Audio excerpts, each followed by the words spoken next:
অশান্ত বাংলাদেশ, জ্বলছে বাংলাদেশ। প্রধানমন্ত্রী পদ থেকে ইস্তফা দিয়ে দেশ ছেড়েছেন শেখ হাসিনা। তারপর থেকেই বাংলাদেশের সংখ্যালঘু মানুষদের ওপর নেমে এসেছে অত্যাচার। রাতের অন্ধকারে জ্বালিয়ে দেওয়া হচ্ছে একাধিক বাড়ি, বহু পরিবারের সদস্যদের খুন করা হয়েছে, একাধিক পুলিশ থানা থেকে শুরু করে বহু পুলিশ কর্মীকে হত্যা করা হয়েছে। এরই প্রতিবাদে শুক্রবার 9ই আগস্ট কল্যাণী মেইন স্টেশন এলাকা থেকে একটা মশাল মিছিল সংগঠিত করল হিন্দু ঐক্য মঞ্চ। বাংলাদেশের জাতীয় সংসদ ভেঙে দিয়েছেন রাষ্ট্রপতি। নতুন অন্তর্বর্তী সরকার গঠিত হয়েছে বাংলাদেশে, যদিও এখনও বাসিন্দাদের মধ্যে আতঙ্ক রয়েছে। ভারতে কেউ এসেছিলেন চিকিৎসার জন্য, কেউ বা এসেছিলেন বেড়াতে। তবে বাংলাদেশ থেকে ভারতে প্রবেশ করার সংখ্যা নিতান্তই কম। যারা আসছেন তাদের কাছে বাংলাদেশের হাড় হিম করা কাহিনী শোনা গিয়েছে।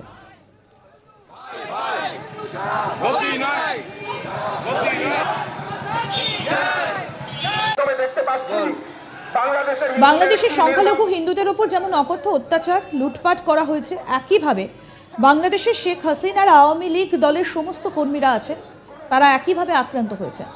অন্যদিকে বাংলাদেশের জেল থেকে যারা জেলবন্দি ছিলেন জঙ্গি সংগঠনের নেতা ও কর্মী, তাদের অনেকেই কিন্তু জেল থেকে পালিয়ে গিয়েছেন বলে জানা গিয়েছে।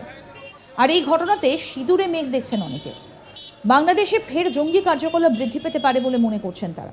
তবে নদিয়ার একাধিক সীমান্তবর্তী চেকপোস্টগুলিতে জারি করা হয়েছে হাই অ্যালার্ট। প্রত্যেকটা সীমান্তে বাড়ানো হয়েছে নিরাপত্তা, বাড়ানো হয়েছে বিএসএফ জওয়ানদের সংখ্যা, যাতে করে কোনো অনুপ্রবেশকারী প্রবেশ করতে না পারে। তার জন্য জলপথ থেকে শুরু করে স্থলপথে লাগাতার টহলদারি চলছে বিএসএফের।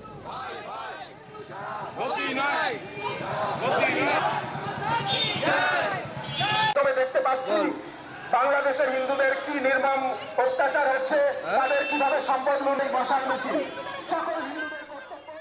বিজেপি বিধায়ক অম্বিকা রায় কি বলছেন শুনবো। বাংলাদেশে নিরীহ হিন্দুদের বিরুদ্ধে যে অত্যাচার যে ক্রমাগত চলছে, দীর্ঘ 7 দিন হয়ে গেছে প্রায় ক্রমাগত যেভাবে চলে আসছে, হত্যালীলা, রেপ, সমস্ত কিছু, ঘরবাড়ি লুট করা, জ্বালিয়ে দেওয়া হচ্ছে, হিন্দুদেরকে প্রকাশ্য দিবালোকে কিভাবে কুপিয়ে খুন করা হচ্ছে, মা বোনেদেরকে কিভাবে মেরে ঝুলিয়ে দেওয়া হচ্ছে, তাদের ঘরবাড়ি ভেঙে দেওয়া হচ্ছে, লুটপাট করে দেওয়া হচ্ছে।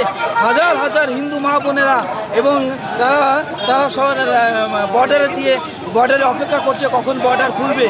কোন ধরনের পরিস্থিতিতে ভিটে মাটি ছেড়ে তারা বর্ডারে আসে, একটুখানি ভারতবর্ষে যদি ঢুকতে পারতাম তাহলে তারা সেখানে জীবনটাকে বাঁচাতে পারত। এরকম একটা অবস্থায় এসেছে। তাই সমস্ত হিন্দুদের পক্ষে আমরা ওখানে যারা নাকি হিন্দুরা খুন হচ্ছে, তাই সেই খুনের বিরুদ্ধে আমরা গর্জে উঠছি। ভারতবর্ষের প্রত্যেকটা কোনা কোনা থেকে হিন্দুরা গর্জে উঠছি। আজকে কল্যাণীবাসী, ওই বাংলাদেশ যারা নাকি হিন্দুরা রয়েছে, তাদের সাথে আমরা সহমর্মিতা জ্ঞাপন করছি এবং তাদের পক্ষ থেকে আমরা এখান থেকে করছি এবং সারা বিশ্বের কাছে আমরা পৌঁছে দিতে চাই। এই ধরনের বর্বরতা মানব সভ্যতা আমরা কখনো শুনিনি, এই ধরনের বর্বরতা আমরা কখনো দেখিনি। এভাবে দেখতে পারি না এখানে কীভাবে এত বর্বরতা, যে নৃশংসতা, তার যে ভলিউম, যে ডিগ্রি অফ ক্রিমিনালিটি, এটা কখনো বিশ্বাস করা যায় না। আজকে আমরা দেখছি যে বাংলাদেশের এক কিছু শ্রেণীর মানুষ এই ধরনের বর্বরতা করতে পারে। এরা কারা? এরা কোন ধর্মগ্রন্থ থেকে, এরা এই ধরনের অনুপ্রেরণা পায়? এদেরকে ধিক্কার কেন করছে না আজকে সমস্ত শ্রেণীর মানুষ, ভারতবর্ষ, সারা পৃথিবীর বিশ্বের মানুষ তাদের বিরুদ্ধে কেন ধিক্কার করে? কল্যাণী স্টেশন, মেইন স্টেশন থেকে আমরা ধিক্কার মিছিল আমরা করছি, মশাল মিছিল আমরা করছি, আমরা ITI পার্ক পর্যন্ত আমরা যাব। আমাদের প্রতিনিধি বিশ্বজিৎ বন্দ্যোপাধ্যায় কি প্রতিবেদন তুলে ধরেছেন, এবার শুনবো। বাংলাদেশের পরিস্থিতি রীতিমতো ভয়াবহ। নতুন সরকার গঠন হয়েছে বাংলাদেশে, যদিও এখনও বাসিন্দাদের মধ্যে আতঙ্ক রয়েছে। ভারত বাংলাদেশ থেকে এই দেশে আসেন চিকিৎসা করতে অনেকেই, কেউ আসেন ব্যবসা করতে, কেউ আসেন বেড়াতে। তবে এই বাংলাদেশের অবস্থা আমাদের চোখে আঙুল দিয়ে দেখিয়ে দিয়েছে। বাংলাদেশে হাড় হিম করার ঘটনা চোখের সামনে উঠে এসেছে। সোশ্যাল মিডিয়ার দৌলতে বাংলাদেশের সংখ্যালঘু হিন্দুদের ওপর যেমন অকাট্য অত্যাচার, লুটপাট দেখা গেছে, তেমনি জেল থেকে জঙ্গি সংগঠনের নেতা কর্মীরা তারা পালিয়ে গেছেন সূত্রে জানা গেছে। আতঙ্কে অনেকে বাড়িঘর ছেড়ে দিয়েছে। তেমনি জঙ্গি কার্যকলাপ বৃদ্ধি পাবে বলে মনে করছেন অনেকে। তাই নদিয়ার সীমান্তবর্তী চেকপোস্টগুলিতে করা হয়েছে হাই অ্যালার্ট। সীমান্তে বাড়ানো হয়েছে নিরাপত্তা।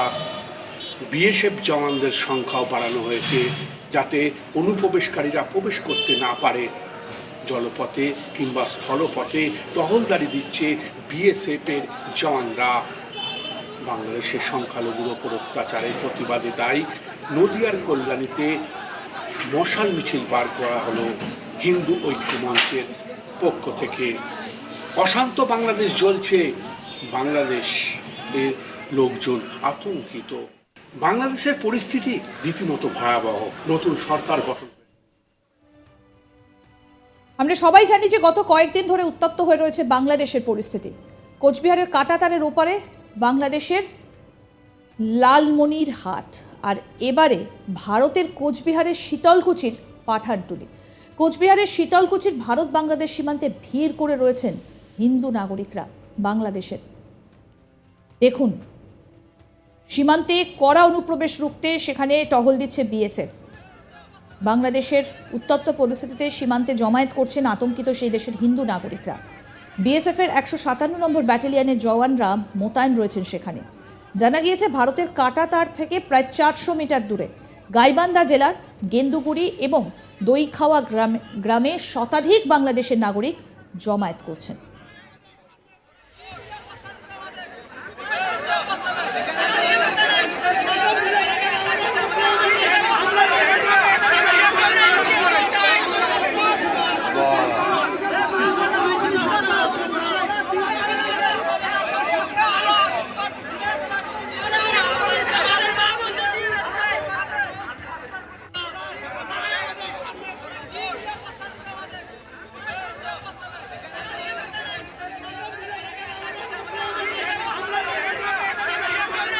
প্রশাসনের আদেশ অনুসারে সুন্দরবন সামুদ্রিক মৎস্যজীবী শ্রমিক ইউনিয়নের পক্ষ হইতে সামুদ্রিক নিরাপত্তা ও সকল সামুদ্রিক মৎস্যজীবীদের সুরক্ষার্থে একটি বিশেষ ঘোষণা। মৎস্যজীবী সংগঠনের নেতা কি বলছেন আসুন শোনাই। আমাদের প্রশাসন থেকে বা কোস্টগার্ড থেকে বলা হয়েছে আমাদের সমস্ত মৎস্যজীবী যারা আছেন তাদেরকে সতর্ক করতে, যাতে তারা আইএমবিএল এর কাছে গিয়ে ফিশিং না করে, একদম কাছাকাছি না গিয়ে ফিশিং করে, এবং সমস্ত মৎস্যজীবীদের লক্ষ্য রাখতে বলা হয়েছে যে কোনো বিদেশি ট্রলার কিংবা কোনো জলযান যাতে ভারতীয় জলসীমার মধ্যে দেখলেই যাতে তারা কোস্টগার্ড কিংবা কোস্টাল থানাগুলোতে খবর দেয় এবং সঙ্গে সঙ্গে এবং নিজেরাও যাতে সতর্ক থাকে। সেইভাবে প্রতিটা বন্দরগুলিতেও দেখতে থাকুন আজ তক বাংলার ইউটিউব চ্যানেল, সাবস্ক্রাইব করুন।